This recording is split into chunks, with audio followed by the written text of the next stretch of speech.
गंगा जल की कथा भाग 1। ऋषि विश्वामित्र ने कहा, वत्स राम, तुम्हारी ही अयोध्यापुरी में सगर नाम के एक राजा थे। वे पुत्रहीन थे।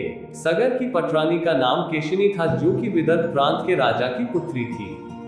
केशिनी रूपवती, धर्मात्मा और सत्यप्रायण थी। सगर की दूसरी रानी का नाम था सुमति, जो राजा अरिष्टनेमि की कन्या थी। महाराज सगर अपनी दोनों रानियों को लेकर हिमालय के भृगु प्रस्रवण नामक प्रांत में गए और पुत्र प्राप्ति के लिए तपस्या करने लगे।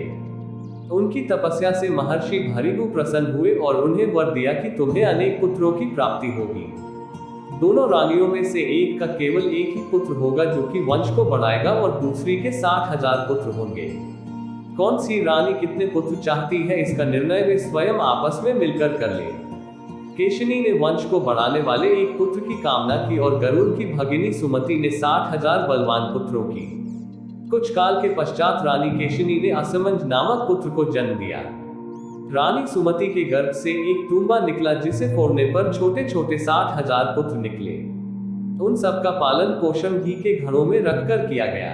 तारांकन कालचक्र व्यतीत होते गया और सभी राजकुमार युवा हो गए। सगर का ज्येष्ठ पुत्र असमंज बड़ा दुराचारी था और उसे नगर के बालकों को सरयू नदी में फेंककर उन्हें डूबते हुए देखने में बड़ा आनंद आता था। इस दुराचारी पुत्र से ढकी होकर सगर ने उसे अपने राज्य से निर्वासित कर दिया। असमंज के अंशुमान नाम का एक पुत्र था। अंशुमान अत्यंत सदाचारी और पराक्रमी था। एक दिन राजा सगर के मन में अश्वमेध यज्ञ करवाने का विचार आया। शीघ्र ही उन्होंने अपने इस विचार को कार्यरूप में परिणत कर दिया। राम ने ऋषि विश्वामित्र से कहा, गुरुदेव, मेरी रुचि अपने पूर्वज सगर की यज्ञ गाथा को विस्तार पूर्वक सुनने में है, अतः कृपा करके इस वृतांत को पूरा सुनाइए। राम के इस प्रकार से जिज्ञासा व्यक्त करने पर ऋषि विश्वामित्र प्रसन्न होकर कहने लगे, राजा सगर ने हिमालय एवं विंध्याचल के बीच की हरितिमायुक्त भूमि पर एक विशाल यज्ञ मंडप का निर्माण करवाया। फिर अश्वमेध यज्ञ के लिए श्यामकर्ण घोड़ा छोड़कर उसकी रक्षा के लिए पराक्रमी अंशुमान को सेना के साथ उसके पीछे पीछे भेज दिया। यज्ञ की संभावित सफलता के परिणाम की आशंका से भयभीत होकर इंद्र ने एक राक्षस का रूप धारण किया और उस घोड़े को चुरा लिया। घोड़े की चोरी की सूचना पाकर सगर ने अपने 60,000 पुत्रों को आज्ञा दी कि घोड़ा चुराने वाले को पकड़कर या मारकर घोड़ा वापस लाओ।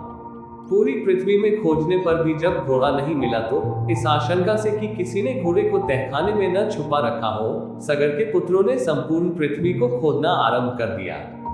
उनके इस कार्य से असंख्य भूमितल निवासी प्राणी मारे गए। खोदते खोदते वे पाताल तक जा पहुंचे।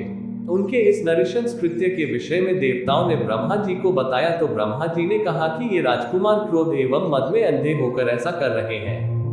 पृथ्वी की रक्षा का दायित्व कपिल ऋषि पर है, इसलिए वे इस विषय में अवश्य ही कुछ न कुछ करेंगे। पूरी पृथ्वी को खोदने के बाद भी जब घोड़ा और उसको चुराने वाला चोर नहीं मिला तो निराश होकर राजकुमारों ने इसकी सूचना अपने पिता को दी। क्रुद्ध सगर ने आदेश दिया कि घोड़े को पाताल में जाकर ढूंढो। पाताल में घोड़े को खोजते खोजते वे सनातन वसुदेव कपिल के आश्रम में पहुंच गए। उन्होंने देखा कपिल देव तपस्या में लीन है और उन्हीं के पास यज्ञ का वह घोड़ा बंधा हुआ है।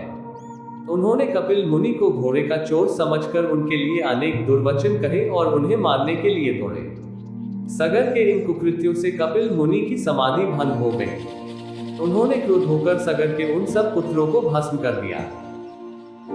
आपको हमारा वीडियो पसंद आया हो तो चैनल को लाइक एवं सब्सक्राइब करें और कमेंट में जय गंगा मां जरूर लिखें। और हमारे वीडियो को पूरा देखने के लिए धन्यवाद।